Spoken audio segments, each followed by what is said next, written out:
Bumisita po sa Kapatid Network ang bagong Miss Universe Philippines 2026 na si Bea Milan Windorski. Pinakita nga ni Bea ang kanyang signature na pagliyad sa Good Morning Kapatid, Long Take News and Views, One Balita Pilipinas at maging sa News 5. Itong unang salang sa interviews matapos nga pong mapanalunan ng corona.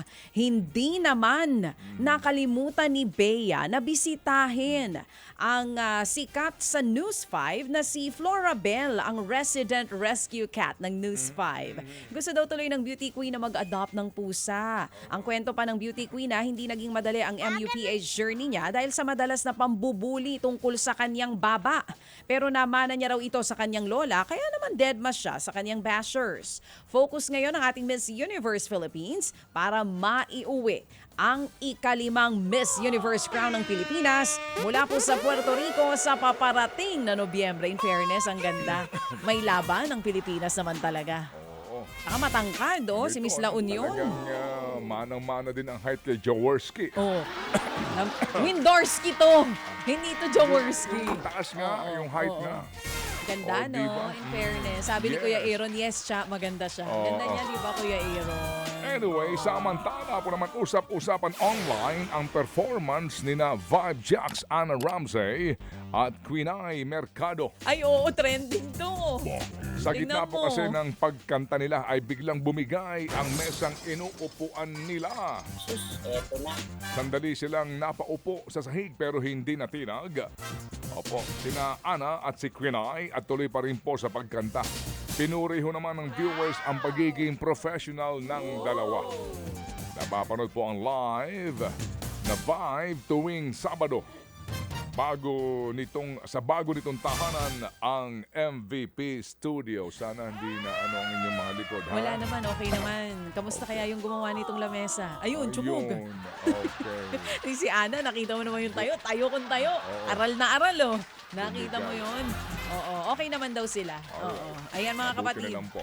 Eto naman po, humingi ng paumanhin ng drag performer na si Angel Galang sa drag queen na si Marina Summers. Kaugnay po ng estilo nito sa pag-host ng Coronation Night ng Miss Universe Philippines 2026. Habang ongoing ang pageant, sunod-sunod ang post ni Angel ng mga pasaring. Sa mga post, sinabi niyang antsaka ng host ng MUPH. Bagamat hindi pinangalanan, malinaw na si Marina po ang pinatutungkulan nito. Agad naman pong binawi yan ni Angel. Sa kanyang post, sinabi niyang mali ang kanyang pagiging over-expressive. Nagpasalamat din siya sa mga nag-call out sa kanya. Wala pang pahayag ang drag queen na si Marina kaugnay sa issue. It is now 6:57 in the morning. Para po sa ilang pang balitang entertainment, tila po hindi naman nagustuhan ng aktres na si Ina de Belen ang paghahambing sa kanya kay social media personality Rosmar Tan. Sino to? Sabi po ng isang netizen, magkamukha raw ang dalawa. Sagot naman ni Ina, hindi raw niya kilala si Rosmar.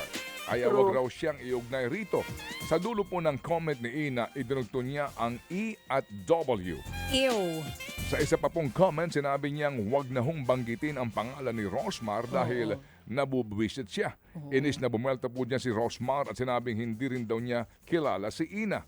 Pinuna rin po ang paggamit ni Ina ng E at W sabay tawag sa aktres na Starlet.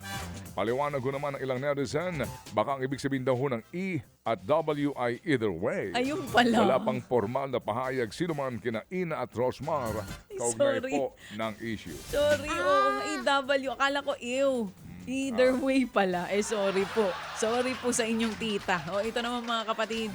Iniintriga na naman ng Yulo family dahil absent po sa house blessing ng magkakapatid na gymnast ang kanilang sariling mga magulang. Sa ipinost po ni two-time Olympic gold medalist Carlos Yulo, magkakasama silang magkakapatid. Sina Eldrew at Eliza. Maging si Carlos, kasama rin nila ang partners ni Kaloy o ang partner ni Kaloy na si Chloe San Jose. Pero wala po dyan ang magulang ng magkakapatid. Lalo pang naintriga ang netizen sa caption ni Kaloy na inilarawan ng house blessing bilang new beginning ng mga kapatid. Unang nagkalamat sina Kaloy at kanyang inang si Angelica noong kasagsagan po ng 2024 Olympics. Mga kapatid, patuloy po kayong tumutok sa 105.9 True FM para sa totoong balita, impormasyon, music and entertainment. Mag-subscribe sa aming YouTube channel at podcast at sundan nyo kami sa Facebook, Instagram, X at TikTok sa True Network PH. Bisitahin din po ang aming official website, truefm.ph. At panoorin din kami sa True TV Signal, Channel 19. Kami po ang 105.9 True FM. Laging true sa'yo, kapatid.